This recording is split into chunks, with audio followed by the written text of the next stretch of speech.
Откако експертите алармираа за штетноста на синтетичките материјали кои се користат за затоплување и се најголем загадувач на амбиенталниот воздух, дел од анкетираните граѓани на Делчево потврдија дека воздухот кој некогаш го имаше над градот е се позагаден и не е како некогаш. Како причина за ова го наведоа токму користењето на штетните материјали за огрев, како и депонијата која периодично се пали од страна на несовесни граѓани.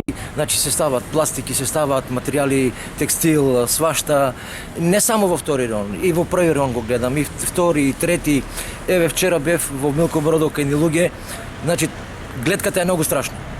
За нас, за народот е нема, значи нема го тај воздух што беше некогаш.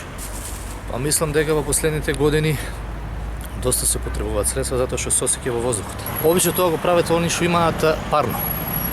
Они што се греат на парно грејење и користат може синтетик, гуми и така натаму. А по тие конфекциите сите изгледа користат. Парлаци и други отпади. Користат шишиња пластични, такви работи.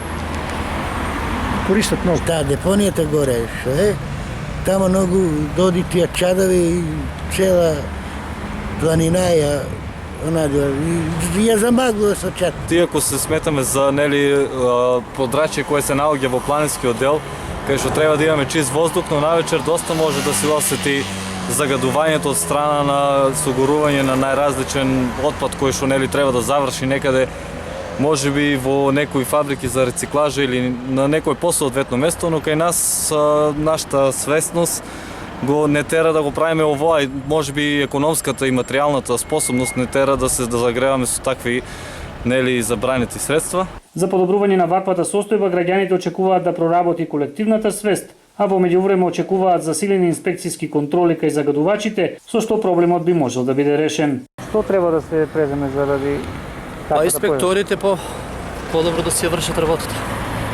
Значи да се преземаат мерки, да излегуваат на терен и да следат ситуација. Треба да се земат некои мерки посебно за таа горе депонијата што е. Едино инспекција, што друго? Треба манку колективно некако да поработиме на некои подобрувања за и огревот со дрво не е многу еколошки, можеби еве што најавуваат некои гасни системи што треба да дојдат тука, можеби малку ќе променат ова состојба. Тоа е на општината, нека преземе мерки. Од општината веќе најавија вонредни контроли за заштита на амбиенталниот воздух. Општината Делчево соопшти дека во наредниот период инспекцијските служби ќе вршат вонреден инспекцијски надзор, посебно во инсталациите, каде има значителни емисии во амбиенталниот воздух и согласно со законските одредби ќе се преземаат соодветни казнени мерки.